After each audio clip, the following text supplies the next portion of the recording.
दोस्तों GST notification के बाद अब ये बहुत ही इम्पोर्टेंट सर्कुलर आया है। इस सर्कुलर को हम इस वीडियो में जानेंगे क्या इस सर्कुलर के अंदर बातें लिखी गई हैं। तो वीडियो में आगे बढ़ने से पहले चैनल को सब्सक्राइब ज़रूर कर लीजिएगा, बेल आइकन को प्रेस करना मत भूलिएगा ताकि कोई भी इम्पॉर्टेंट अपडेट हम अपलोड करें उसकी नोटिफिकेशन आपको मिल जाए। दोस्तों काफ़ी इम्पॉर्टेंट ये सर्कुलर है, आपके लिए रहने वाला है, तो सर्कुलर को एंड तक ज़रूर सुनिएगा। चलिए अब बात करते हैं इस सर्कुलर में क्या लिखा गया है। हालांकि दोस्तों ये जो सर्कुलर है, सर्कुलर नंबर 148, ये इशू किया गया है 18 मई 2021 को इसकी डेट है। तो इस सर्कुलर के अंदर बताया गया है कि एज़ यू आर अवेयर, आपको पता है जो फाइनेंस एक्ट 2020 का सेक्शन 30 है, फाइनेंस एक्ट 2020 के अंदर जो सेक्शन 30 है CGST एक्ट का, उसे अमेंड किया गया है। And the same has been notify, और नोटिफाई भी कर दिया गया था बाय नोटिफिकेशन नंबर 92 बाय 2020 के द्वारा उसको नोटिफाई भी कर दिया गया था कि 1 जनवरी 2021 से ये नोटिफाई भी हो गया है। द अमेंडेड प्रोविजंस, जो उसके अंदर अमेंडेड प्रोविजंस बताए गए हैं, they provide for extension of time limit for application for revocation of cancellation of registration on sufficient cause being shown and for reason to be recorded in writing by the additional or joint commissioner as the case may be for a period not exceeding 30 days and commissioner for a further period not exceeding 30 days beyond the period which is specified in clause A above। तो उस amended provisions में बताया गया है for extension of time limit के बारे में। किस चीज़ की extension? For application of revocation of cancellation, यानी कि अगर आपका रजिस्ट्रेशन कैंसिल हो गया उसको रिवोक कराने के लिए जो ये एक्सटेंशंस है ये बताई गई है, जिसमें बताया गया है कि जो एडिशनल और जॉइंट कमिश्नर है वो 30 डेज़ की एक्सटेंशन दे सकता है, और जो कमिश्नर है वो फर्दर पीरियड ऑफ 30 डेज़ की एक्सटेंशन आपको दे सकता है। यानी कि एडिशनल और जॉइंट कमिश्नर 30 डेज़ एक्सटेंड कर सकते हैं by recording the reason in writing में रिकॉर्ड करके अपने रीजंस,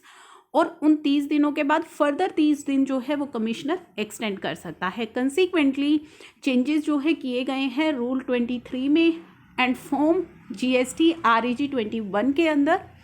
जो चेंजेस हैं फॉर्म्स के अंदर, रूल के अंदर, वो कर दिए गए हैं वाइड नोटिफिकेशन नंबर 15 जो कि अभी 18 मई 2021 को इशू की गई है।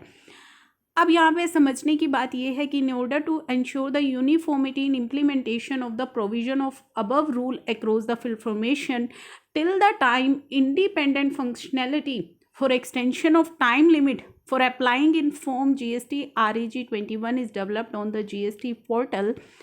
तो यहाँ पे बताया गया है कि जब तक कि एक इंडिपेंडेंट फंक्शनैलिटी नहीं आ जाती for this extension of time limit के लिए GST पोर्टल पर, the board in exercise of its power, board ने अपनी पावर को यूज़ करते हुए जो कि सेक्शन 168 के अंदर है, प्रोवाइड्स द फॉलोइंग गाइडलाइंस, ये कुछ गाइडलाइंस बताई हैं for implementation of the provision of extension of time limit. ये जो टाइम लिमिट एक्सटेंड की गई है for application of revocation of cancellation of registration के लिए, यानी कि अगर आप कैंसिल रजिस्ट्रेशन को रिवोक कराना चाहते हैं तो उसके लिए जो ये प्रोविज़न है एक्सटेंशन ऑफ टाइम लिमिट के लिए, तो इनसे रिलेटेड कुछ गाइडलाइंस यहाँ पे आई है जब तक कि कोई इंडिपेंडेंट फंक्शनैलिटी पोर्टल पर नहीं आ जाती। एज प्रोवाइडेड इन सेक्शन 30 के अंदर बताया गया है, any registered person whose registration is cancelled by proper officer on its own motion, जिस रजिस्टर्ड व्यक्ति का रजिस्ट्रेशन प्रॉपर ऑफिसर के द्वारा कैंसिल किया गया है, may apply to such officer, उस ऑफिसर के पास अप्लाई कर सकता है इन फॉर्म REG 21 में फॉर किस लिए? For revocation of cancelled registration के लिए within 30 days from the date of service of cancellation order. तो जिस दिन कैंसिलेशन ऑर्डर उसके पास आया है उसके 30 दिन के अंदर। In case registered person apply for revocation of cancellation beyond 30 days but with in 90 days from service of cancellation order, the following procedure is specified for handling such cases। अगर आप 30 cancellation order सर्व होने के 30 दिन में apply नहीं करते हैं, लेकिन 30 दिन से ज़्यादा और 90 दिन से कम के बीच में अगर आप अप्लाई करते हैं, यानी कि 30 दिन का समय बीत चुका है लेकिन 90 दिन अभी नहीं हुए हैं, तो ऐसे केस में ये फॉलोइंग प्रोसीजर जो है वो अप्लाई होगा। Where a person apply for revocation of cancellation of registration beyond period of 30 days, यानी कि 30 दिन के बाद जब आपके पास कैंसिलेशन ऑर्डर सर्व हुआ है उसके 30 दिन के बाद अगर आप अप्लाई करते हैं, but within 60 days of such date, लेकिन 60 दिन के अंदर अंदर 30 दिन पार हो चुके हैं लेकिन 60 दिन पूरे नहीं हुए, the said person may request through letter and email, तो आप लेटर या ईमेल के थ्रू रिक्वेस्ट कर सकते हैं for extension of time limit to apply for revocation of cancelled registration to the proper officer by providing the ground on which such extension is sought. तो आप उस ऑफिसर के पास letter या email के द्वारा रिक्वेस्ट कर सकते हैं टाइम लिमिट एक्सटेंशन के लिए। द प्रॉपर ऑफिसर जो है शेल फॉरवर्ड द रिक्वेस्ट, वो प्रॉपर ऑफिसर उस रिक्वेस्ट को फॉरवर्ड करेगा जुरिस्डिक्शनल ज्वाइंट या एडिशनल कमिश्नर को for decision on the request of extension of time limit. तो उस एक्सटेंशन जो आपको चाहिए, क्योंकि आपके 30 दिन ऑलरेडी पास हो चुके हैं, लेकिन आप 60 दिन तक की यानी कि बचे हुए 30 दिन तक की अगर एक्सटेंशन चाहते हैं तो आप रिक्वेस्ट कर सकते हैं थ्रू लेटर ईमेल। वो रिक्वेस्ट जो है प्रॉपर ऑफिसर जुरिस्डिक्शनल ज्वाइंट और एडिशनल कमिश्नर के पास फॉरवर्ड कर देगा। जो जुरिस्डिक्शनल और ज्वाइंट कमिश्नर है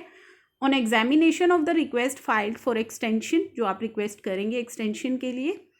time limit for revocation of cancellation of registration and on sufficient cause being shown and for reason to be recorded in writing may extend the time limit to apply for cancellation of registration. तो जो आप request करेंगे वो उसको देखेगा and to जो भी sufficient कोज होंगे उनके बेसिस पर और अपने जो रीजंस हैं उनको राइटिंग में रिकॉर्ड करके वो एक्सटेंशन जो है आपका एक्सटेंड कर सकता है टाइम पीरियड।